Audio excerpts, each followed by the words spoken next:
Graça e paz.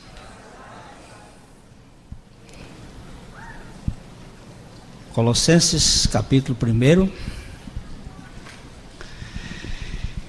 Em nome do Senhor Jesus, nós estamos estudando, caminhando aqui nesta carta, que é um legado do Espírito Santo para nos revelar a sobreexcelência de Cristo. Já temos falado que o pano de fundo desta carta, só para estar repetindo as mesmas coisas, para que a gente tenha a visão, o foco correto, é uma heresia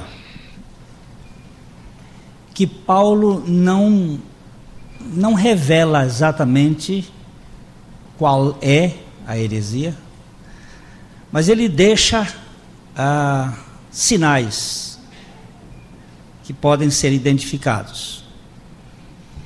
E de uma maneira muito sábia, revelada pelo Espírito Santo, ele põe o remédio muito mais do que a doença. Ele apresenta a solução de um modo positivo. De fato, a cristologia é a maneira mais correta de você combater uma heresia, é mostrar Cristo. E a revelação de Cristo vai trazer exatamente o sumiço do problema, vai consumir o problema. Nós já vimos aqui alguns detalhes da introdução da carta. Tudo indica que esta heresia está focalizada em polos.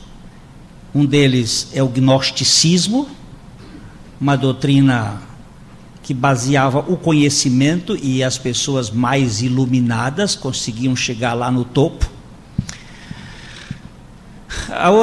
O outro foco era os judaizantes, com seu legalismo religioso. O outro foco seria o misticismo, com suas técnicas de utilização da mente para se martirizar. E Paulo, então, neste meandro,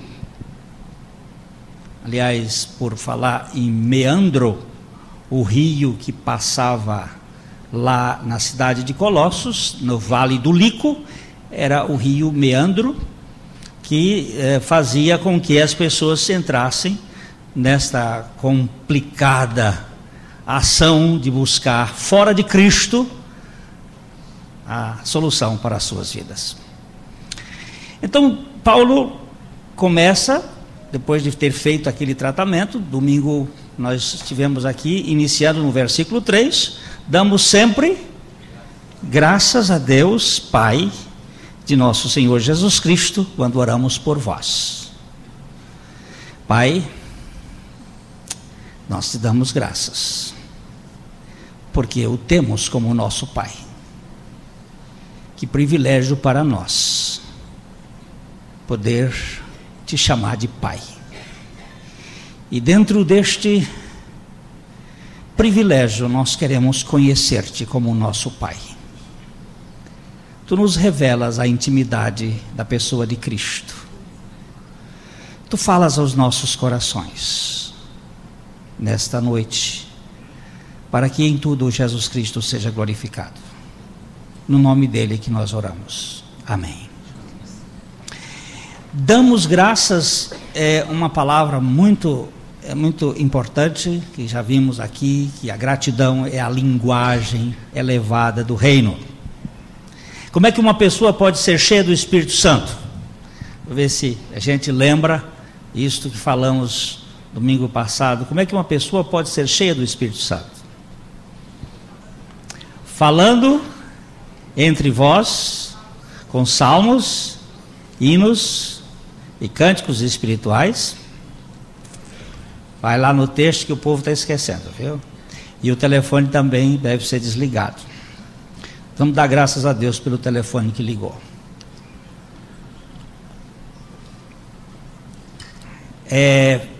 Efésios capítulo 5, verso 18 a 21. E não vos embriagueis com vinho, no qual há dissolução, mas enchei-vos do Espírito, falando entre vós com salmos, entoando e louvando de coração ao Senhor, com hinos e cânticos espirituais, dando sempre graças por tudo a nosso Deus e Pai, em nome de nosso Senhor Jesus Cristo, sujeitando-vos uns aos outros no temor de Cristo. Aí o apóstolo Paulo coloca, lembre-se de uma coisa, a carta de Efésios e a carta de Colossos, ou aos Colossos, foi escrita do mesmo local, de uma prisão. Paulo estava preso em Roma, escreveu as duas cartas, aliás ele escreveu 4 cartas dali. Colossenses, que parece ter sido a primeira, depois Efésios, depois Filemon e por fim Filipenses. Essas 4 cartas teriam sido escritas de dentro de uma cadeia. E lá dessa cadeia ele expressa um tipo de linguagem muito elevada. E ele mostra como é que uma pessoa pode ser cheia do Espírito Santo. Eu sei que tem muitas pessoas que buscam o Espírito Santo da maneira errada. Mas ele diz aí, ele dá biblicamente os 4 pontos que uma pessoa precisa conhecer. Diz, falando entre vós, nesta linguagem elevada, com salmos, com hinos, entoando e cantando, a segunda forma. Terceira, dando graças por tudo a nosso Deus e Pai, e sujeitando-vos uns aos outros. Essa é a maneira que a Bíblia fala. Dando graças, por exemplo. Dando graças por tudo, sempre. A linguagem do reino de Deus é a linguagem da gratidão. Por quê? Porque no reino de Deus, os filhos de Deus não têm acidente de percurso. Não existe desastre na vida de um filho de Deus. Existe, sim, permissões. A soberania de Deus está atrás de todas as coisas. Eu sei que às vezes a gente entra em clima, não é? Essa semana nós tivemos o enterro do Anderson, um jovem, 43 anos, eu digo é jovem, filho daqui dessa igreja, que teve um desastre bobo, andando de bicicleta, lá em Toledo, onde eles estavam morando. Ele caiu da bicicleta, teve um traumatismo craniano, e nós perdemos o Anderson. Mas eu pergunto, isto será que fugiu ao propósito de Deus? Ainda que eu não entenda, eu me submeto à inteira vontade de Deus. Eu sei que Deus está por trás de cada acontecimento nas nossas vidas. E a Bíblia diz, dando sempre graças. Eu estou lendo um bom livro. Aliás, ele está aí na nossa semeador, que é a autobiografia de George Miller, aquele homem de Deus do século XIX, que aprendeu a viver com Deus como pai. Ele, velhinho já, com 93 anos, quando ele morreu, ele dizia que a grande causa da sua vida é que ele tinha encontrado Deus como pai. Ele chamava Deus de Daddy, e não de Father, aquela coisa mais pai lá, não é pai, é papai. É papai querido. Eu sei que tem muita vulgaridade, às vezes, pessoas que chamam papaizinho, mas não é aquele carinho de afetividade, mas ele, quando chegava para Deus, ele chamava ele de papai. Muita intimidade com o pai. E ele dizia, quando a filhinha dele morreu, ele disse: eu chorei a partida da minha filha, mas eu sabia que ela estava melhor na casa de meu pai. Ela estava muito melhor. Eu podia glorificar a Deus, porque ela tinha ido primeiro do que eu. Não existe muita coisa fora do escopo quando acontece na nossa vida, porque Ele é Pai. E damos sempre graças a Deus, Pai de nosso Senhor Jesus Cristo. E aqui está um dos temas profundos do Novo Testamento. Por quê? O Velho Testamento vê muito Deus como Adonai, como o Senhor. E o Novo Testamento revela especialmente Deus como Pai. A missão de Jesus Cristo foi fazer uma família para Deus. E nesta família nós temos um Pai, que é aquilo que Jesus começa na oração. Como é que ele começa a oração? Que ele ensinou aos seus discípulos? Pai nosso que está nos céus. A primeira palavra da oração é Pai. Ela abre a oração. Você tem um Pai.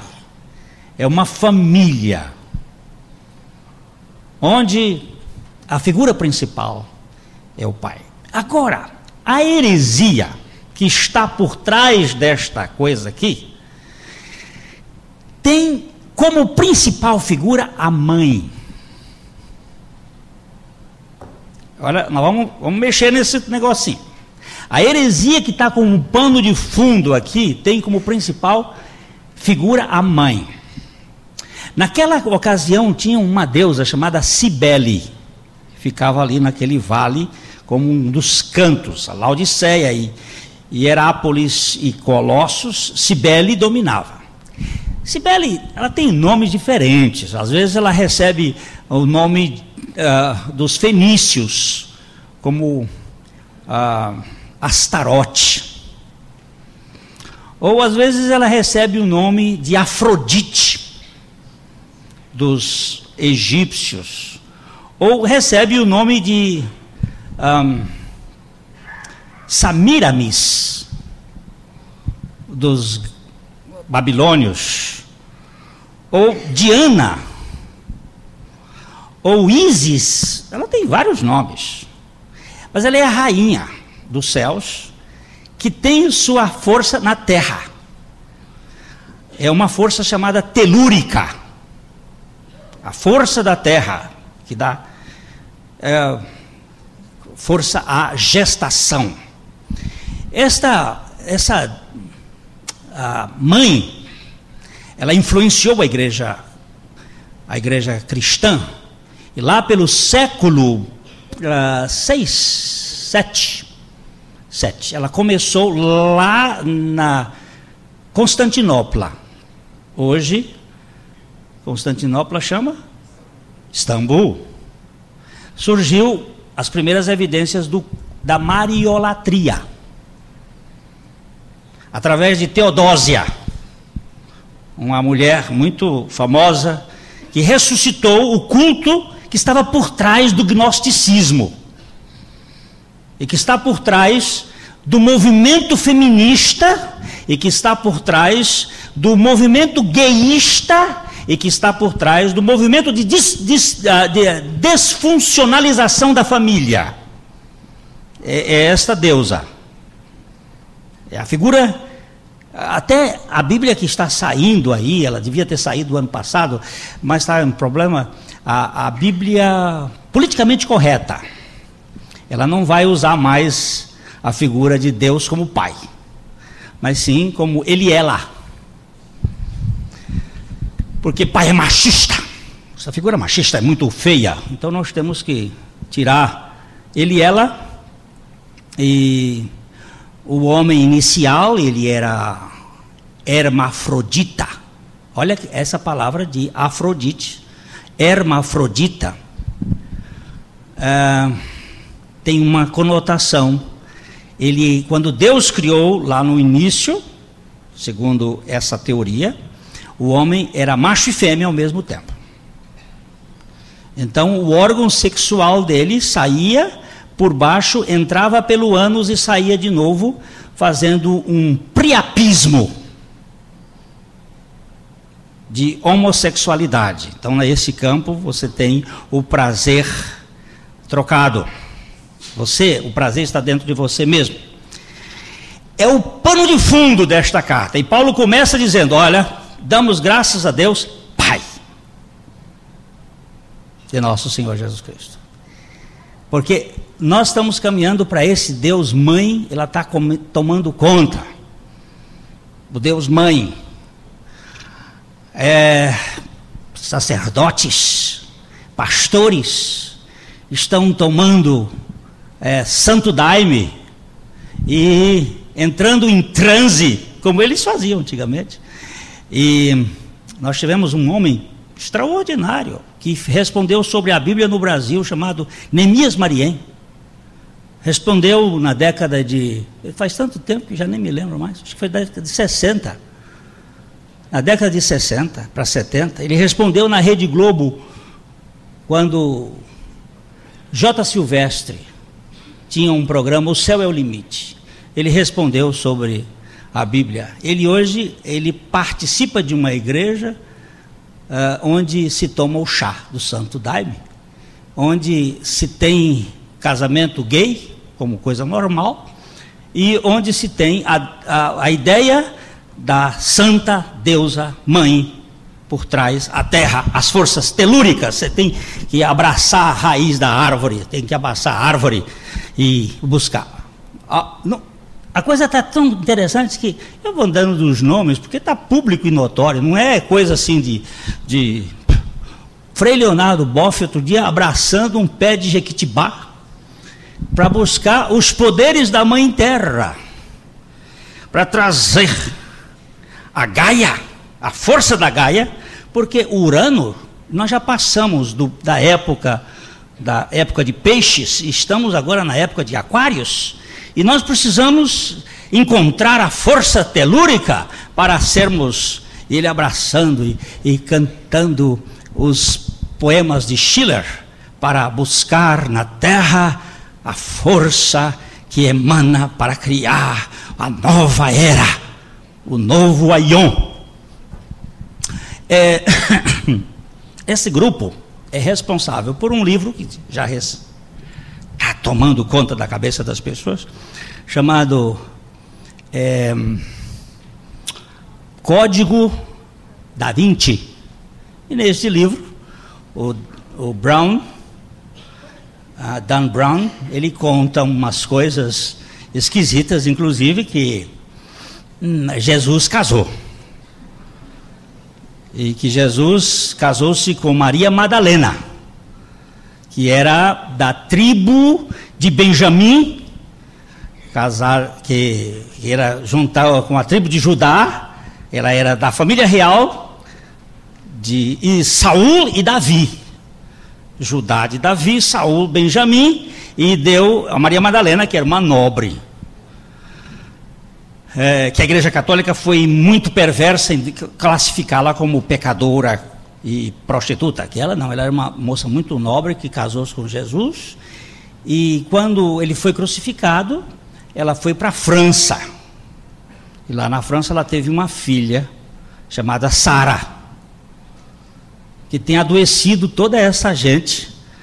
A Sara, que não sara, mas adoece o povo todo, com a mentalidade de que há um poder. E a maçonaria francesa desenvolveu isso muito bem, juntamente com o priorado de Sião, que é um grupo muito forte no mundo, que são os autores dos célebres protocolos dos sábios de Sião, que estão por trás desse caminho da confusão. É gnóstico, é gnosticismo brabo, fazendo a cabeça das pessoas para acreditar que o Deus mau, que o macho não presta, que o bom é a fêmea, A fêmea que é maternal, é sentimento, é ternura, macho é mau. Mas Paulo começa dizendo, Deus, Pai de nosso Senhor Jesus Cristo. Falando aqui, não em termos de sexo, porque no céu não tem nem macho nem fêmea.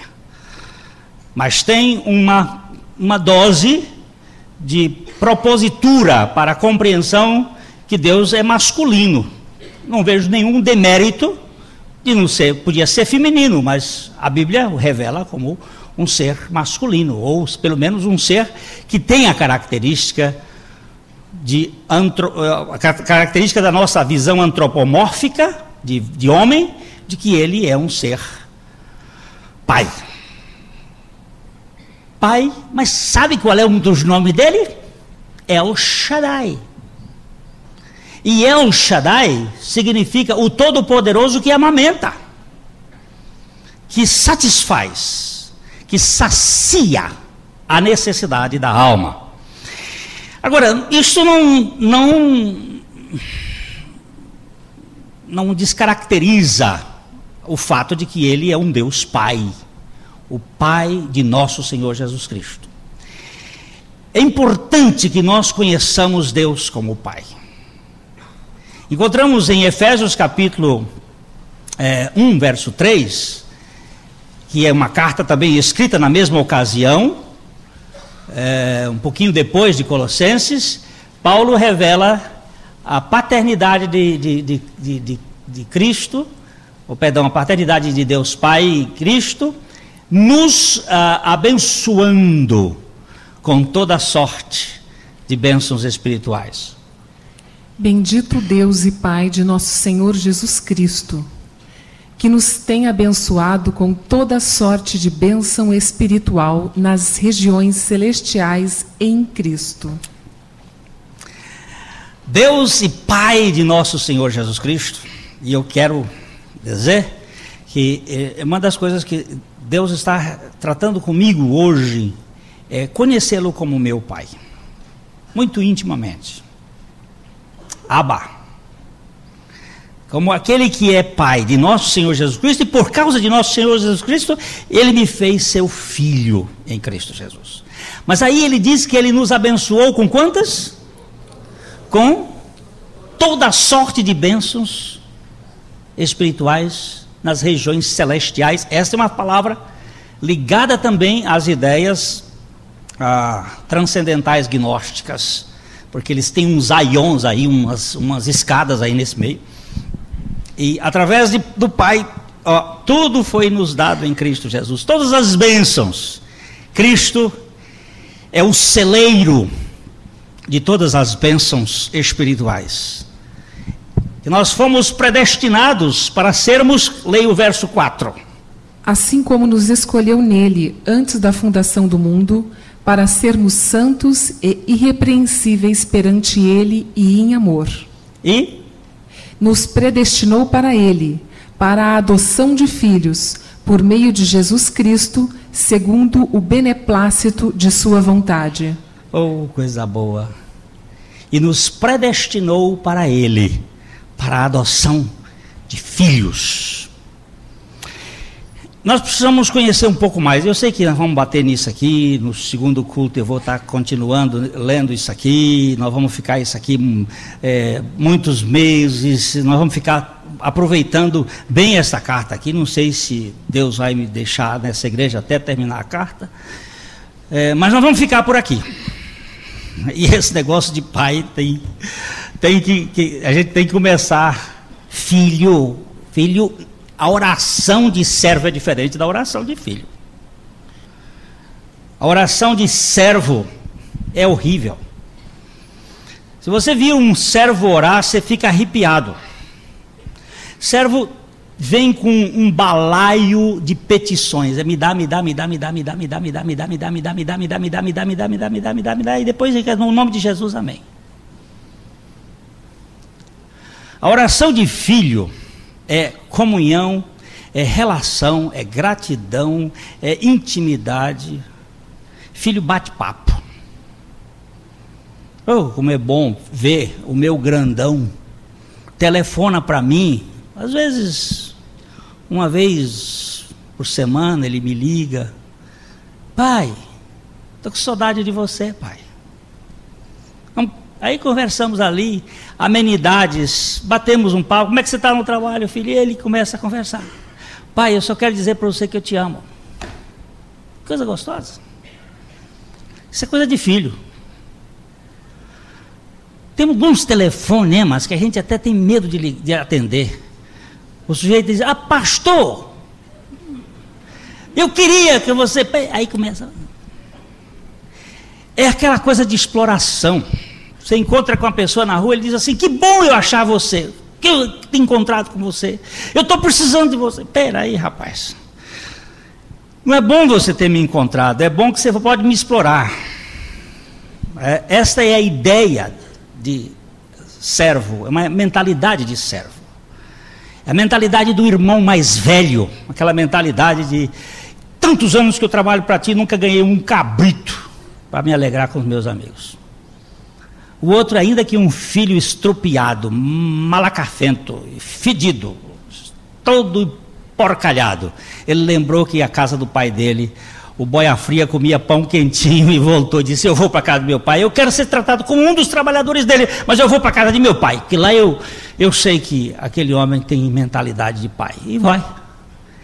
Pai, que nos abençoou com toda a sorte de bênçãos espirituais em Cristo.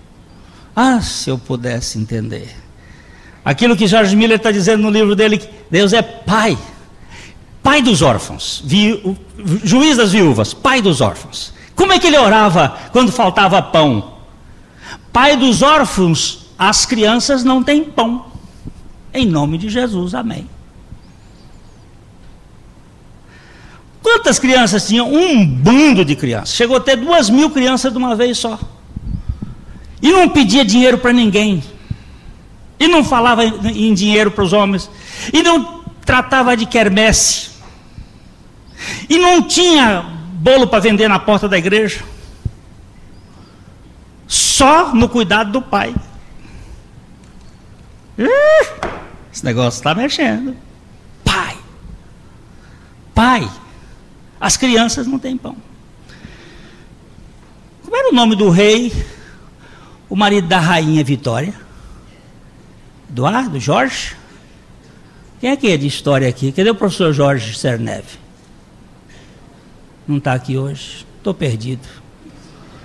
Lembrei do homem, mas não sei o nome do homem. Eu sei que era o rei, antes da rainha ficar viúva, ela era casada. E era casada com o tal rei que foi visitar o George Miller lá em Bristol. Mas lá tinha uma regra que era o seguinte: nunca vamos falar das nossas necessidades para homem algum. As nossas necessidades só podem ser contadas ao pai dos órfãos. Isso era o princípio deles. E chega lá Sua Excelência, Majestade, o rei da Inglaterra. Pera lá. Eu estou falando de Inglaterra vitoriana. Eu não estou falando da Inglaterra da rainha da agora, não. Que é um curralzinho assim ainda. Eu estou falando daquela que o sol não se punha. Que das ilhas aqui da América do Sul, as Antilhas, chama ilhas... Não, lá aqui do América do Sul, do América do Norte, não, aqui da América Central, né? Caribe, as ilhas do Caribe, até do outro lado da Austrália, era Inglaterra, tudo, o Reino Unido era tudo, África, o sol não se põe, era aquele tempo. Chega lá o senhor imperador, se apresenta ao senhor George Miller, e diz o seguinte: senhor Miller, a coroa britânica veio aqui oferecer os seus préstimos e nós queremos saber quais são as necessidades que o orfanato e a sua obra têm para nós dotarmos uma quantidade de dinheiro para o seu trabalho. E o senhor George Miller, com a sua postura, ele tinha 1,80 m e pesava 66 quilos. É magrinho, elegante. Porque não se podia levantar a vista para o rei. Isso era pecado mortal. Baixou a sua cabeça, curvava. Também não podia fazer assim, que era deselegante. Curvou-se diante do rei e disse: Sua Alteza, eu não tenho autorização para dizer as nossas necessidades para nenhum súdito do Rei dos Reis.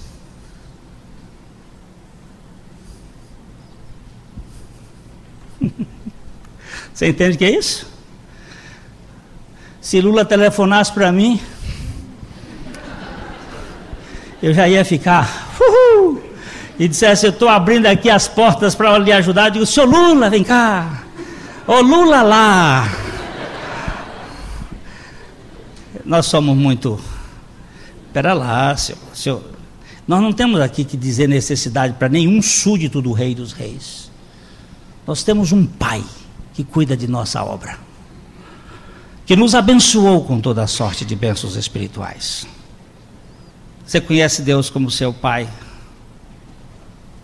Ele é seu Pai mesmo. Vamos dar uma olhadinha também em 1 Pedro capítulo 1, verso 3. Essa expressão Pai de nosso Senhor Jesus Cristo aparece 6 vezes no Novo Testamento. Bendito o Deus e Pai de nosso Senhor Jesus Cristo, que, segundo a sua muita misericórdia, nos regenerou para uma viva esperança, mediante a ressurreição de Jesus Cristo dentre os mortos. Olha, ele começa falando que bendito Deus e Pai de nosso Senhor Jesus Cristo, que segundo a sua... Muita misericórdia. A sua muita misericórdia. Outra versão diz sua grande misericórdia. Misericórdia. Misericórdia. Esse é um nome rico deste Pai.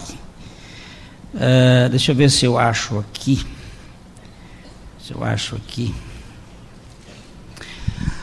Na famosa obra de Victor Hugo, Os Miseráveis, encontramos os seguintes pensamentos acerca de Deus. Ó vós, quem sois?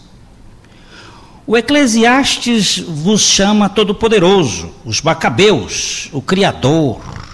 A Epístola aos Efésios vos chama Liberdade. Baruque vos chama Imensidade. Os Salmos vos chamam Sabedoria e Verdade. João vos chama Luz. Os reis vos nomeiam Senhor. O Êxodo, Providência. O Levítico, Santidade. Esdras, Justiça.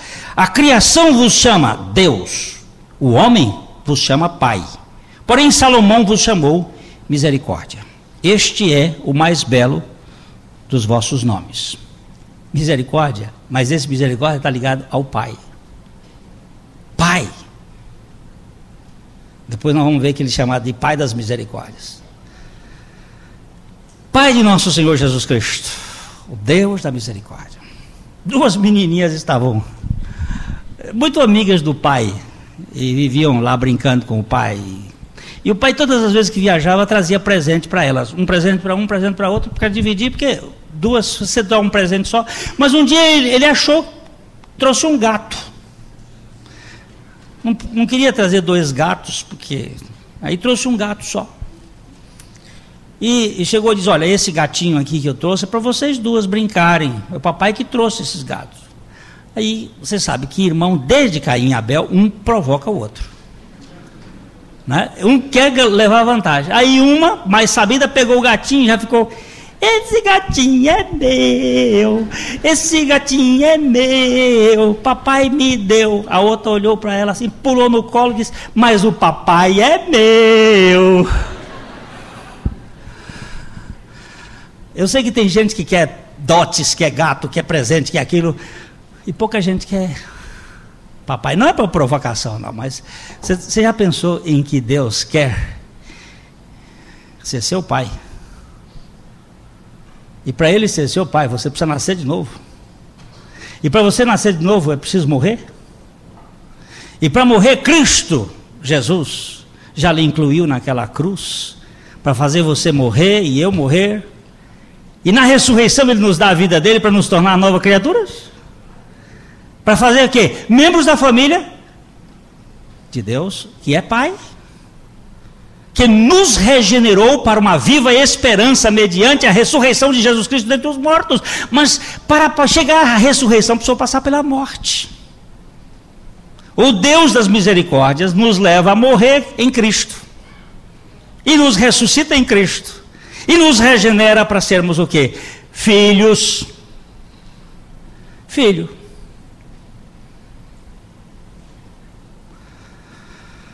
Todas as vezes que meus filhos vêm aqui, eu dou um agrado para eles. Estão ganhando a vida, mas é coisa de pai. Na hora de viajar, eu vou no bolso deles ou na carteira e ponho um agradinho. E ele diz, mas para que, pai? Mas é pai assim. A minha filha outro dia ia fazer uma viagem, eu fui lá e coloquei uma importância. Pai, eu não preciso, pai. Como assim, estou independente. Minha filha, pai faz isso. Deixa o pai fazer isso. O pai entesoura para os filhos, não são os filhos que entesouram para os pais. Enquanto eu puder, deixa o papai fazer isso. Mas não é a bênção da coisa em si, é a relação que nós precisamos ganhar. Esta relação de que Deus é nosso Pai. Oh, como isso tem mexido comigo. Não é aquele the utmost of the highest. Desculpa, viu, professor Hans? Não é aquela coisa de simplesmente ver Deus no grande. Ele é o grande, Ele é o majestoso, mas Ele é o Pai. Ele é aquele que está tão distante que eu não posso ir, mas Ele é aquele que desce até o meu mais profundo para me alcançar como filho. Filho meu, sabe o teu coração. Eu não quero outra coisa sua, eu só quero o seu coração. Pai de nosso Senhor Jesus Cristo, que nos regenerou para uma viva esperança, mediante a ressurreição de Jesus Cristo dentre os mortos. Vamos ver outra vez, 2 Coríntios capítulo 2, verso 3. Vocês vão reparar que sempre aparece no versículo 3. Colossenses 1, 3, Efésios 1, 3, 1 Pedro 1, 3, agora 2 Coríntios 1, 3. 2 Coríntios 1, 3. Bendito seja o Deus e Pai de nosso Senhor Jesus Cristo, o Pai de misericórdias e Deus de toda consolação. Você gostou dessa expressão? Bendito seja o Deus e Pai de nosso Senhor Jesus Cristo. Como é que chama? O Pai? Pastor Thomas hoje de manhã fez um estudo tão precioso. Para mim, feijão com arroz e ovo frito, estrelado, bife do zoião, aquele bem... Você joga em cima assim, coisinha frugal, mas eu saí daqui, olha, louvando a Deus por ter vindo hoje de manhã naquele estudo tão simples e tão bastante para o meu coração. Louvei a Deus. Depois vocês peguem a fita que vale a pena. É feijão com arroz. Gente, nós precisamos de feijão com arroz. Nós precisamos de estrogonofe só lá por um dia assim. Nós precisamos dessa coisinha batida.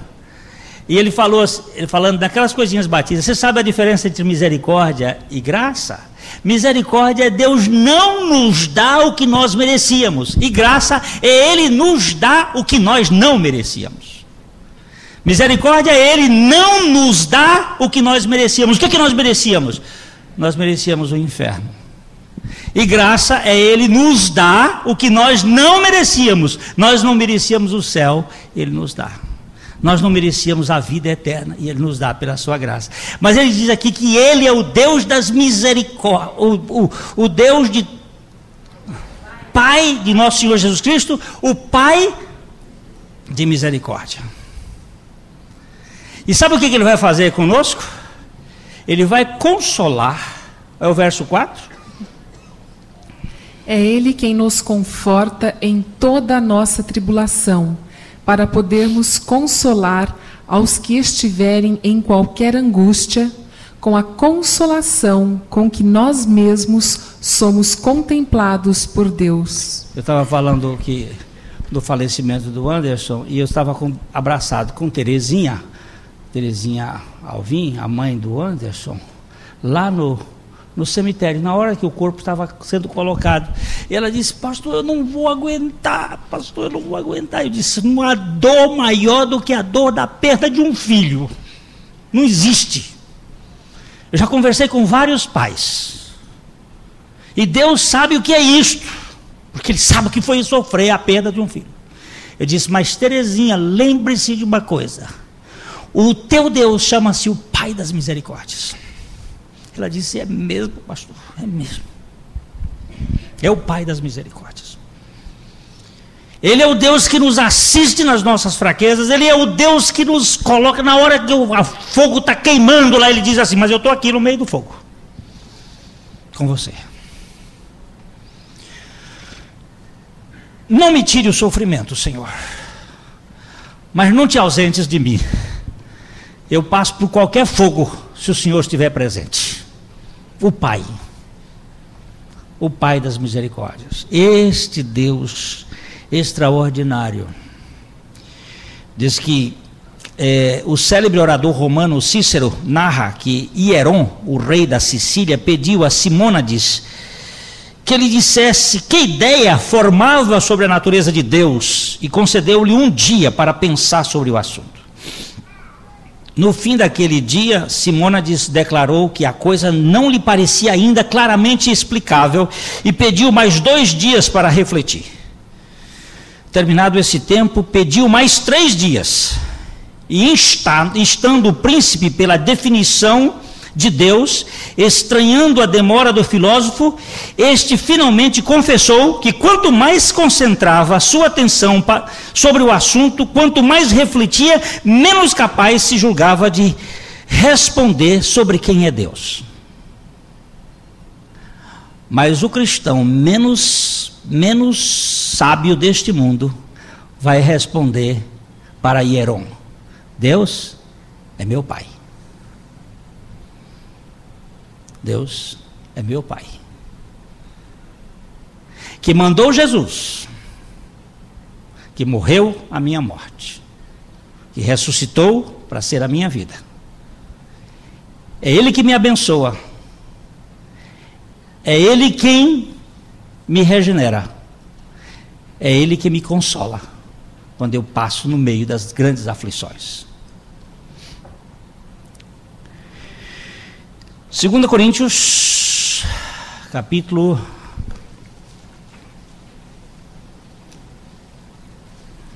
11, versículo 31.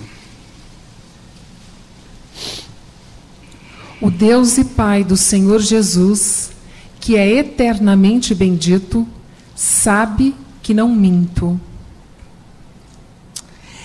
Este Deus e Pai do Senhor Jesus é quem sonda os corações, e Ele sabe todas as coisas. E Ele sabe que quando eu minto, eu posso encontrá-lo, e quando eu não minto, eu posso confiar no julgamento dEle e na atenção dEle. O Pai de nosso Senhor Jesus Cristo. Eu tenho um Deus que conhece profundamente meu coração. Eu não seria capaz de contar para vocês as coisas que passam no meu pensamento, no meu coração. Vocês não me iriam aceitar. Mas eu conto para Ele tudo. Eu posso chegar diante dEle dizendo: Pai, eu sei que em pecado me concedeu minha mãe, mas limpa-me com ensopo e eu ficarei mais alvo do que a neve. Eu posso contar com o Senhor. Davi, quando ficou entre o mundo e entre o povo e Deus, ele disse assim: caia eu na mão de Deus, mas não caia na mão do povo, porque se eu cair na mão do povo eu estou perdido, estou ralado. Agora, se eu cair na mão de Deus, eu sei que tem saída para mim. Deus cuida de mim. Deus vai Ele vai me tratar, Ele vai me dar uma surra, mas Ele vai fazer isso com tanto amor que eu serei corrigido pela sua graça. O pai que ama, corrige o seu filho. Ele é um Deus que conhece tudo, conhece todas as coisas. Vamos dar uma olhadinha no fim dessa meditação.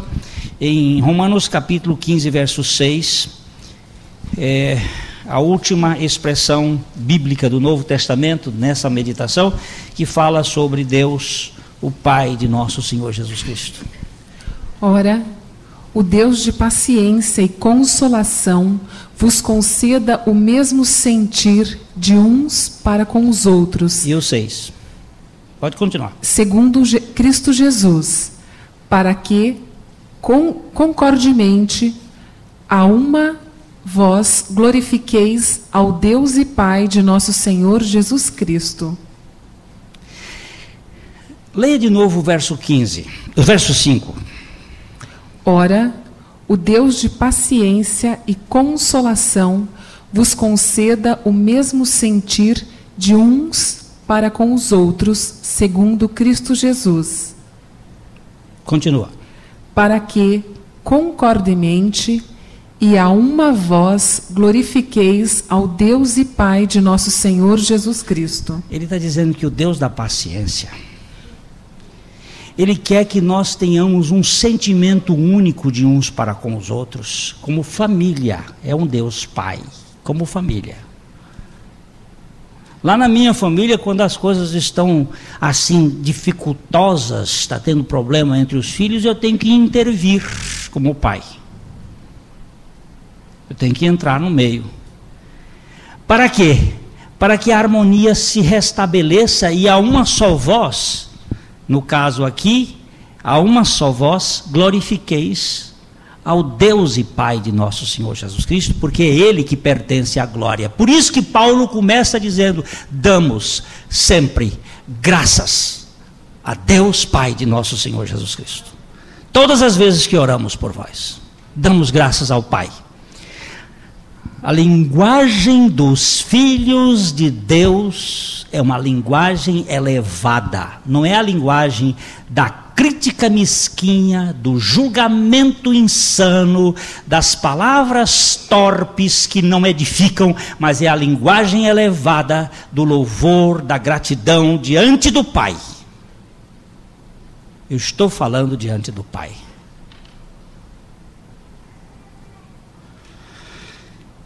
E nesse linguajar, estamos dando graças a Deus por tudo.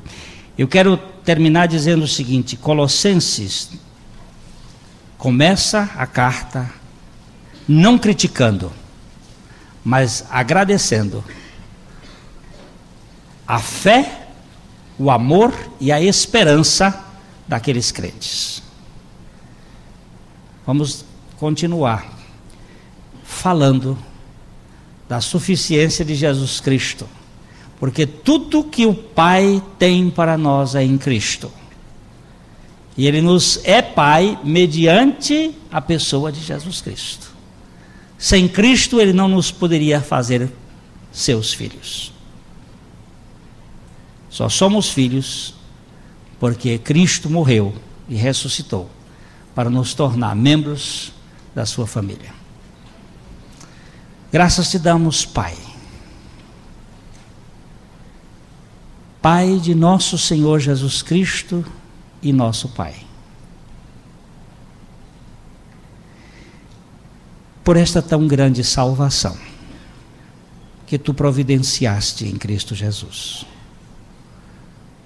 Graças te damos pela fé que nos foi dada em Cristo Jesus. Pelo amor que é derramado em nossos corações pelo Espírito Santo, que nos foi dado. E pela esperança que está guardada nos céus. E Cristo voltará. E nós seremos reintegrados na plenitude de todo o nosso ser, na intimidade da tua família. Tu nos dás a revelação de que tu és o nosso Pai. Em nome de Jesus. Amém. A mensagem que você acabou de assistir faz parte do Ministério de Comunicação Palavra da Cruz. Temos um grande acervo de estudos bíblicos em áudio e vídeo. Distribuímos também gratuitamente o jornal mensal Palavra da Cruz. Entre em contato conosco pelo fone 0 operadora 43 3372 8900 ou pelo e-mail livraria@piblondrina.com.br. Visite-nos pelo site www.livrariapiblondrina.com.br ou acesse www.piblondrina.com.br. Graça e paz.